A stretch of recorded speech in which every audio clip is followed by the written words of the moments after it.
Recording by Sunny Abdullah. Chapter 4.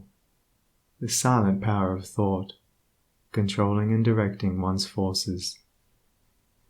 The most powerful forces in the universe are the silent forces, and in accordance with the intensity of its power does a force become beneficent when rightly directed, and destructive when wrongly employed. This is a common knowledge in regard to the mechanical forces, such as steam, electricity, etc. But few have yet learned to apply this knowledge to the realm of mind, where the thought forces, most powerful of all, are continually being generated and sent forth as currents of salvation or destruction. At this stage of his evolution, man has entered into the possession of these forces, and the whole trend of his present advancement is their complete subjugation. All the wisdom possible to man on this material earth is to be found only in complete self-mastery, and the command, "Love your enemies," resolves itself into an exhortation to enter here and now into the possession of that sublime wisdom by taking hold of, mastering and transmuting, those mind forces to which man is now slavishly subject, and by which he is helplessly borne, like a straw in the stream, upon the currents of selfishness. The Hebrew prophets, with their perfect knowledge of the supreme law, always related outward events to inward thought, and associated national disaster or success with the thoughts and desires that dominated the nation at the time. The knowledge of the causal power of thought is the basis of all their prophecies, as it is the basis of all real wisdom and power. National events are simply the working out of the psychic forces of the nation. Wars, plagues, and famines are the meeting and clashing of wrongly directed thought forces, the culminating points at which destruction steps in as the agent of the law. It is foolish to ascribe war to the influence of one man, or to one body of men. It is the crowning horror of national selfishness. It is the silent and conquering thought forces which bring all things into manifestation. The universe grew out of thought. Matter, in its last analysis, is found to be merely objectivized thought. All men's accomplishments were first wrought out in thought, and then objectivized.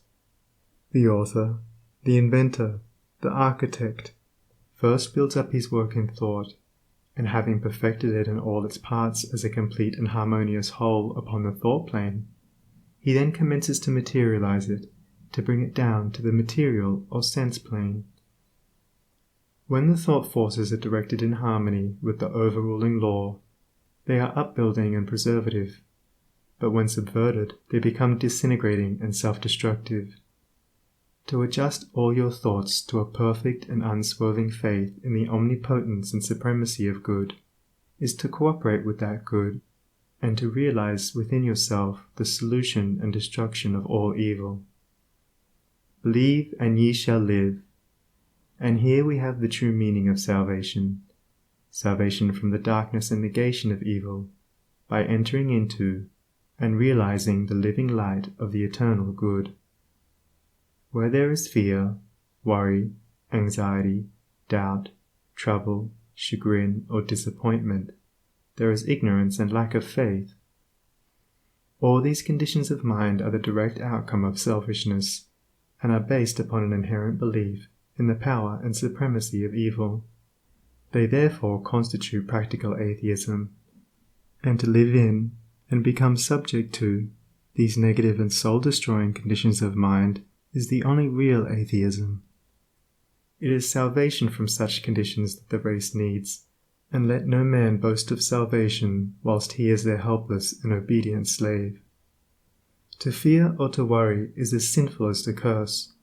For how can one fear or worry if he intrinsically believes in the eternal justice, the omnipotent good, the boundless love? To fear, to worry, to doubt, is to deny, to disbelieve. It is from such states of mind that all weakness and failure proceed, for they represent the annulling and disintegrating of the positive thought forces which would otherwise speed to their object with power and bring about their own beneficent results. To overcome these negative conditions is to enter into a life of power, is to cease to be a slave and to become a master, and there is only one way by which they can be overcome, and that is by steady and persistent growth in inward knowledge. To mentally deny evil is not sufficient. It must, by daily practice, be risen above and understood. To mentally affirm the good is inadequate. It must, by unswerving endeavor, be entered into and comprehended. The intelligent practice of self-control quickly leads to a knowledge of one's interior thought forces, and, later on, to the acquisition of that power by which they are rightly employed and directed. In the measure that you master self, that you control your mental forces instead of being controlled by them, in just such measure will you master affairs and outward circumstances. Show me a man under whose touch everything crumbles away, and who cannot retain success even when it is placed in his hands, and I will show you a man who dwells continually in those conditions of mind which are the very negation of power. To be forever wallowing in the bogs of doubt, to be drawn continually into the quicksands of fear, or blown ceaselessly about by the winds of anxiety, is to be a slave, and to live the life of a slave, even though success and influence be forever knocking at your door, seeking for admittance. Such a man, being without faith and without self-government, is incapable of the right government of his affairs, and is a slave to circumstances, in reality a slave to himself. Such are taught by affliction, and ultimately pass from weakness to strength by the stress of bitter experience. Faith and purpose constitute the motive power of life. There is nothing that a strong faith and an unflinching purpose may not accomplish. By the daily exercise of silent faith, the thought forces are gathered together, and by the daily strengthening of silent purpose, those forces are directed toward the object of accomplishment. Whatever your position in life may be, before you can hope to enter into any measure of success, usefulness, and power, you must learn how to focus your thought forces by cultivating calmness and repose. It may be that you are a businessman, and you are suddenly confronted with some overwhelming difficulty or probable disaster. You grow fearful and anxious, and are at your wits' end. To persist in such a state of mind would be fatal, for when anxiety steps in, correct judgment passes out. Now if you will take advantage of a quiet hour or two in the early morning or at night, and go away to some solitary spot, or to some room in your house where you know you will be absolutely free from intrusion, and, having seated yourself in an easy attitude, you forcibly direct your mind right away from the object of anxiety by dwelling upon something in your life that is pleasing and bliss-giving, a calm, reposeful strength will gradually steal into your mind, and your anxiety will pass away. Upon the instant that you find your mind reverting to the lower plane of worry, bring it back again, and re-establish it on the plane of peace and strength. When this is fully accomplished, you may then concentrate your whole mind upon the solution of your difficulty, and what was intricate and insurmountable to you in your hour of anxiety will be made plain and easy, and you will see, with that clear vision and perfect judgment which belong only to a calm and untroubled mind, the right course to pursue and the proper end to be brought about. It may be that you will have to try day after day before you will be able to perfectly calm your mind, but if you persevere you will certainly accomplish it, and the course which is presented to you in that hour of calmness must be carried out. Doubtless, when you are again involved in the business of the day, and worries again creep in and begin to dominate you, you will begin to think that the course is a wrong or foolish one. But do not heed such suggestions. Be guided absolutely and entirely by the vision of calmness, and not by the shadows of anxiety. The hour of calmness is the hour of illumination and correct judgment. By such a course of mental discipline, the scattered thought forces are reunited and directed, like the rays of the searchlight, upon the problem at issue, with the result that it gives way before them. There is no difficulty, however great, but will yield before a calm and powerful concentration of thought, and no legitimate object but may be speedily actualized by the intelligent use and direction of one's soul forces.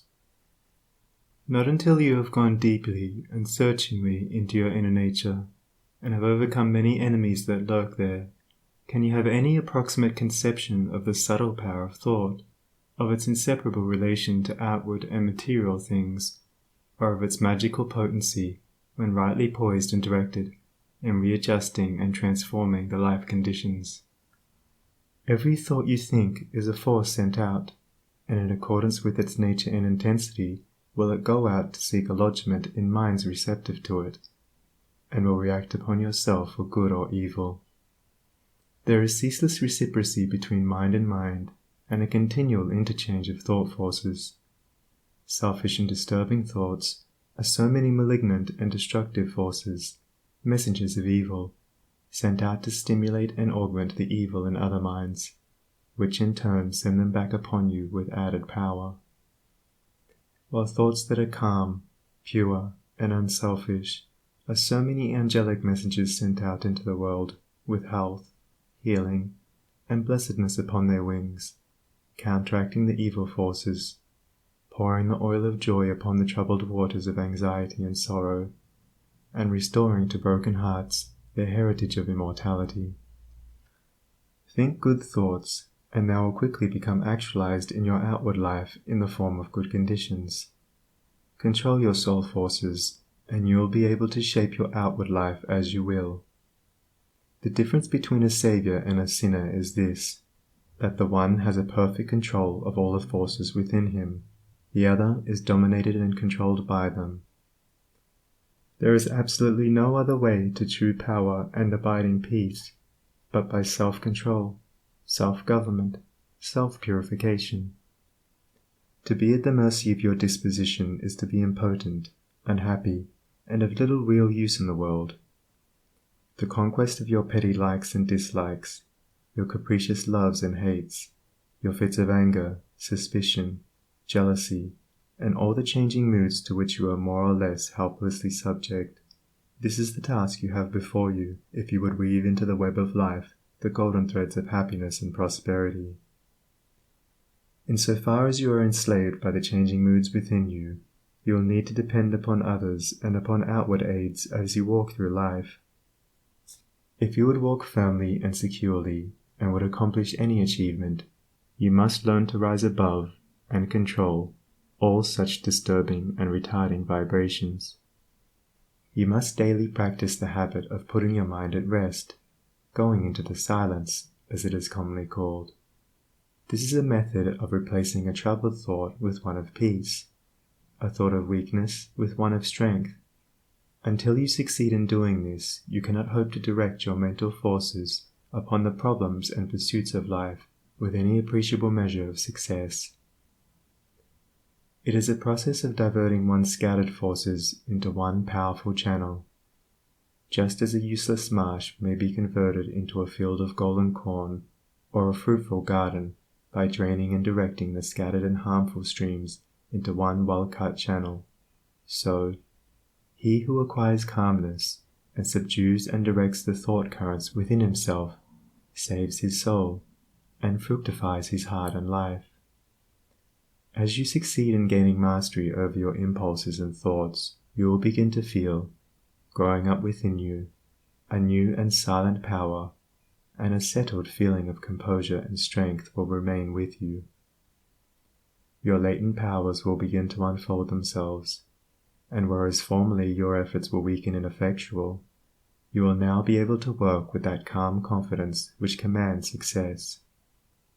And along with this new power and strength, there will be awakened within you that interior illumination known as intuition, and you will walk no longer in darkness and speculation, but in light and certainty. With the development of this soul vision, judgment and mental penetration will be incalculably increased, and there will evolve within you that prophetic vision by the aid of which you will be able to sense coming events and to forecast, with remarkable accuracy, the results of your efforts. And in just the measure that you alter from within will your outlook upon life alter. And as you alter your mental attitude towards others, they will alter in their attitude and conduct toward you. As you rise above the lower, debilitating, and destructive thought forces, you will come in contact with the positive, strengthening, and upbuilding currents generated by strong, pure, and noble minds. Your happiness will be immeasurably intensified, and you will begin to realize the joy, strength, and power which are born only of self-mastery. And this joy, strength, and power will be continually radiating from you, and without any effort on your part, nay, though you are utterly unconscious of it, strong people will be drawn toward you, influence will be put into your hands, and in accordance with your altered thought world, will outward events shape themselves. A man's foes are they of his own household, and he who would be useful, strong, and happy must cease to be a passive receptacle for the negative, beggarly, and impure streams of thought, and as a wise householder commands his servants and invites his guests, so must he learn to command his desires, and to say, with authority, what thoughts he shall admit into the mansion of his soul. Even a very partial success in self-mastery adds greatly to one's power, and he who succeeds in perfecting this divine accomplishment enters into possession of undreamed-of wisdom and inward strength and peace, and realizes that all the forces of the universe aid and protect his footsteps who is master of his soul. Would you scale the highest heaven? Would you pierce the lowest hell? Live in dreams of constant beauty, or in basest thinkings dwell? For your thoughts are heaven above you, and your thoughts are hell below. Bliss is not, except in thinking, torment naught but thought can know. Worlds would vanish but for thinking, glory is not but in dreams. And the drama of the ages, from the thought eternal streams.